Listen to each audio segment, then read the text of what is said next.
Welcome back friends. आज का हमारा टॉपिक है बिहार।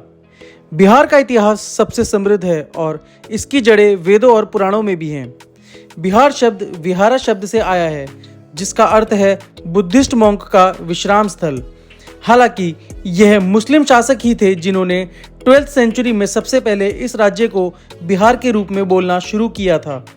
बिहार गंगा नदी के तट पर स्थित है और पटना इसकी राजधानी है।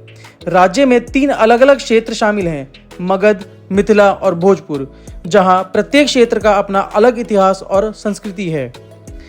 बिहार कई प्रभावशाली साम्राज्यों का केंद्र था और हजारों वर्षों तक शिक्षा का मुख्य केंद्र था। मगध से ही एंशिएंट बिहार के इतिहास की शुरुआत हुई है, जो 8th सेंचुरी के मध्य तक चला।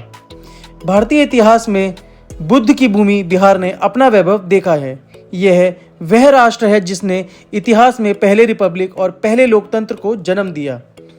बिहार की प्रतिष्ठा को धूमिल करने वाले विदेशी आक्रमण और राजवंश को राज्य के मध्यकालीन इतिहास में याद किया जाता है। कॉटन, टेक्सटाइल, सालपेट्रे और इंडिको सभी का प्रोडक्शन बिहार में भारी मात्रा में होता है। ऐसे वैल्यूएबल रिसोर्सेज की अवेलेबिलिटी की वजह से ही यूरोप के लोगों ने एंशिएंट टाइम से लेकर मिडिवल टाइम्स तक भारत के ट्रेड रूट्स का भरपूर लाभ उठाया। Ancient history of Bihar. Bihar का इतिहास पूरे भारत में सबसे डाइवर्स है। बिहार को बनाने वाले 3 मुख्य क्षेत्र हैं और हर एक का अनोखा इतिहास और संस्कृति है: मगध, मिथिला और अंग। बिहार का इतिहास बहुत पुराना है और बिहार के राज्यों का जिक्र अलग अलग एजेस में होता आया है।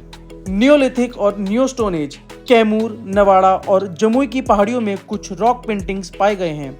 बिहार में रॉक पेंटिंग्स न केवल सेंट्रल और साउथ इंडिया के रॉक पेंटिंग्स के समान हैं, बल्कि यूरोप और अफ्रीका के रॉक पेंटिंग्स के समान भी हैं। स्पेन के अल्टामीरा और फ्रांस के लॉस कॉक्स के रॉक पेंटिंग्स लगभग बिहार में पाए गए रॉक पेंटिंग्स के समान हैं। ब्रॉन्ज एज 3300 से 1300 BC, parallel to Indus valley civilization. 2017 में प्राचीन शहर वैशाली के बाहरी इलाके में हड़प्पन पीरियड की ईंटों की खोज की गई थी। कोई भी रिसर्च जो सिंधु घाटी सभ्यता और बिहार के बीच निश्चित संबंध स्थापित कर सके अभी तक आयोजित नहीं किया गया। ऋग्वेद पीरियड। किकाटा आज के भारत का एक एंशिएंट किंगडम था, जिसका उल्लेख वेदों में मिलता है। कुछ स्कॉलर्स का मानना है कि वह मगध के पूर्वज थे, क्योंकि बाद के ग्रंथों में किकाटा को मगध के नाम से जाना गया है। पौराणिक लिटरेचर के अनुसार किकाटा स्थान गया के पास है। यह क्लियर नहीं है कि किकाटा ऋग्वेदिक पीरियड के दौरान पहले से ही मगध में मौजूद थे या वे बाद में वहां चले गए। जिस तरह ऋग्वेद में किकाटा के बारे में बताया गया है, उसी तरह अथर्ववेद मगध और अंग के बारे में बात करता है। भगवत पुराण में बताया गया है कि बुद्ध का जन्म किकाटा के बीच हुआ था। कुछ स्कॉलर्स के अनुसार किकाटा बिहार में है, क्योंकि किकाटा को मगध के नाम से जाना जाता था। वहीं कुछ स्कॉलर्स का कहना है कि किकाटा बिहार में नहीं बल्कि मध्य प्रदेश या राजस्थान, हरियाणा या उत्तर प्रदेश में है। आयरन एज 1500 से 200 BC। लेट वैदिक किंगडम मिथिला। मिथिला को लेटर वैदिक पीरियड में इंडियन पावर का सेंटर माना जाता था। एंशिएंट विदेहा किंगडम स्टैब्लिश होने के बाद मिथिला को इंपॉर्टेंस मिली। विदेहा के राजाओं को जनक कहा जाता था। मिथिला के जनक की बेटी सीता जी का उल्लेख हिंदू महाकाव्य रामायण में भगवान राम की पत्नी के रूप में किया गया है। बाद में यह राज्य वज्जिका लीग में शामिल हो गया। माना जाता है कि विदेहा की राजधानी या तो जनकपुर, जो आज नेपाल में है, या बलिराजगढ़, जो आज मधुबनी जिले बिहार में है। मगध। मगध की स्थापना जरासंध ने की थी, जिसका जिक्र महाभारत में किया गया था। जरासंध मगध का राजा था। मगध की कैपिटल राजगीर आज एक मॉडर्न हिल रिजॉर्ट है बिहार में। जरासंध यादवों के दुश्मन था और श्री कृष्ण की इंटेलिजेंस से भीम ने जरासंध को मार दिया। जरासंध के चेदी राज शिशुपाल, कुरुराज दुर्योधन और अंगराज कर्ण से फ्रेंडली रिलेशन थे। वायु पुराण के अनुसार उनके वंशजों ने 1000 वर्षों तक मगध पर शासन किया। उसके बाद प्रद्योत डायनेस्टी ने शासन किया, जिसने करीब 138 वर्षों तक शासन किया। मगध लगभग 1000 साल तक इंडियन पावर, लर्निंग और कल्चर का सेंटर रहा था। भारत के सबसे महान साम्राज्यों में से कुछ, जैसे मौर्य एम्पायर और गुप्ता एम्पायर, साथ ही 2 बड़े रिलीजन बुद्धिज्म और जैनिज्म भी बिहार से उत्पन्न हुए हैं। Maurya empire and Gupta empire ने इंडियन सबकॉन्टिनेंट के बड़े हिस्से को अपने शासन में एकत्रित किया। उनकी राजधानी पाटलिपुत्र, जो आज पटना से लगी हुई है, वह एंशिएंट इंडियन हिस्ट्री में एक इम्पॉर्टेंट पॉलिटिकल, मिलिट्री और इकोनॉमिक सेंटर हुआ करती थी। धार्मिक महाकाव्यों के अलावा कई भारतीय ग्रंथ प्राचीन बिहार में लिखे गए थे। बिहार का प्रेजेंट रीजन कई प्री मौर्य किंगडम से जुड़ा हुआ है, जिनमें मगध, अंग और मिथिला की वज्जिका लीग शामिल है।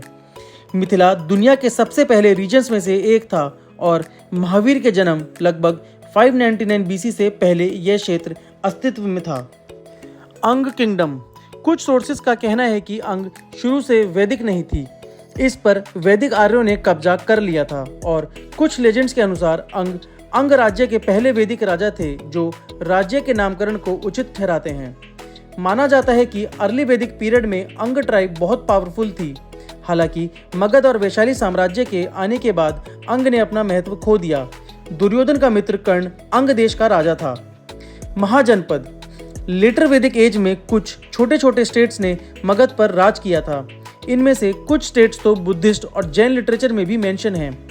500 बीसी तक 16 मोनार्चीज और रिपब्लिक्स, जो महाजनपद के नाम से जाने जाते हैं, आज अफगानिस्तान से लेकर बंगाल और महाराष्ट्र तक इंडस गंगा के मैदानों में फैले हुए हैं। 16 राज्यों में से कई राज्य 500 से 400 बीसी तक, यानी सिद्धार्थ गौतम के समय तक, 4 प्रमुख राज्यों में एकजुट हो गए थे। 537 बीसी में सिद्धार्थ गौतम को बिहार के बोध गया में ज्ञान की प्राप्ति हुई। लगभग उसी समय महावीर का जन्म बिहार के प्राचीन साम्राज्य कुंडलपुर में कुंडल ग्राम नामक स्थान पर हुआ। वह 24वें जैन तीर्थकर थे। उन्होंने एक समान धर्मशास्त्र का प्रचार किया, जो बाद में जैन धर्म बन गया। हालांकि जैन प्रैक्टिशनर्स का मानना है कि यह सभी ज्ञात समय से पहले का है। माना जाता है कि वेदों में कुछ जैन तीर्थंकरों और श्रमण आंदोलन के समान एक तपस्वी क्रम का डॉक्यूमेंटेशन किया गया है। बुद्ध की शिक्षाओं और जैन धर्म के सिद्धांत तपस्या की ओर झुके हुए थे। जैनिज्म का ज्योग्राफिक इम्पैक्ट इंडिया तक ही सीमित है, लेकिन बुद्धिस्ट मॉन्क ने बुद्ध की टीचिंग्स को central Asia, east Asia, Tibet, Sri Lanka और साउथ ईस्ट एशिया में फैलाया। इस समय ही बिहार में सबसे पुरानी यूनिवर्सिटीज में से एक नालंदा यूनिवर्सिटी और विक्रमशिला यूनिवर्सिटीज की स्थापना की गई थी। Early Magadh empire. महाभारत के अनुसार 1700 बीसी में मगध के पहले राजा बृहद्रथा थे। रिपुंजय, जो लास्ट किंग था बृहद्रथा डायनेस्टी का, उसको उसके मिनिस्टर पुलिका ने मार दिया और फिर अपने बेटे प्रद्योत को राजा बनाया। बुद्धिस्ट टेक्स्ट और जैन टेक्स्ट दोनों के अनुसार प्रद्योत ट्रेडिशन में से एक ट्रेडिशन यह था कि राजा का पुत्र राजा बनने के लिए अपने पिता की हत्या कर देगा। इस समय मगध में अपराध बहुत बढ़ गया था। प्रद्योत डायनेस्टी के बाद आई हर्यांक डायनेस्टी 543 बीसी में, जिसको स्थापित किया था बिंबिसारा ने। बिंबिसारा ने अंग किंगडम पर विजय पाई, जो अब वेस्ट बंगाल है। राजा बिंबिसार की हत्या उसके पुत्र अजातशत्रु ने 492 बीसी में कर दी थी। अजातशत्रु ने लिच्छावी के साथ कई बार युद्ध किया। लिच्छावी एक एंशिएंट रिपब्लिक था महावीर के जन्म से पहले, जो अब भारत का बिहार राज्य है। अजातशत्रु के राज में मगध की कैपिटल पहले राजगृह थी, बाद में पाटलिपुत्र बनी। दोनों ही आज बिहार में हैं। बाद में शिशुनाग राजा बना, तब से शुरू हुई शिशुनाग डायनेस्टी। इसके बाद नंद डायनेस्टी आई 424 बीसी में। नंद डायनेस्टी की स्थापना पिछले शिशुनाग डायनेस्टी के राजा महानंदिन के एक अवैध पुत्र द्वारा की गई थी। इस समय मगध में 2 बड़े रिलीजन का डेवलपमेंट हुआ, बुद्धिज्म और जैनिज्म। गौतम बुद्ध ने 6th और 5th सेंचुरी में बुद्धिज्म की शुरुआत की और महावीर ने जैनिज्म की। नंद डायनेस्टी बर्मा, बलोचिस्तान और कर्नाटका तक फैली हुई थी। नंद डायनेस्टी ने लगभग 100 साल तक राज किया, जिसका सबसे बड़ा राजा था महापद्मनंद। उसके बाद 321 बीसी से चंद्रगुप्त मौर्य ने चाणक्य के साथ मिलकर मौर्य डायनेस्टी की शुरुआत की। मौर्य राज 321 बीसी से 185 बीसी तक चला।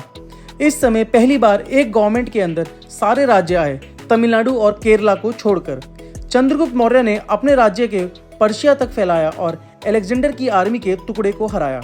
चंद्रगुप्त मौर्य के मंत्री कौटिल्य चाणक्य ने अर्थशास्त्र लिखा, जो राजनीति, विदेशी मामले, प्रशासन, सैन्य कला, युद्ध और धर्म पर एक ग्रंथ है। चंद्रगुप्त मौर्य के बाद उनके बेटे बिंदुसारा ने राज किया। उस समय उनका राज्य आज के पाकिस्तान और अफगानिस्तान से भी आगे तक फैल गया था। बिंदुसारा ने सेंट्रल और साउथ इंडिया पर राज किया, लेकिन कलिंग पर नहीं कर सके।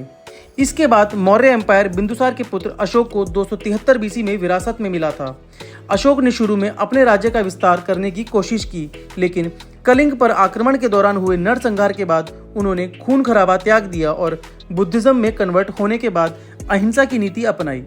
कलिंग की विजय के बाद अशोक ने मौर्य एम्पायर के सैन्य विस्तार को समाप्त कर दिया और 40 से अधिक वर्षों तक शांति और समृद्धि से अपने साम्राज्य का नेतृत्व किया।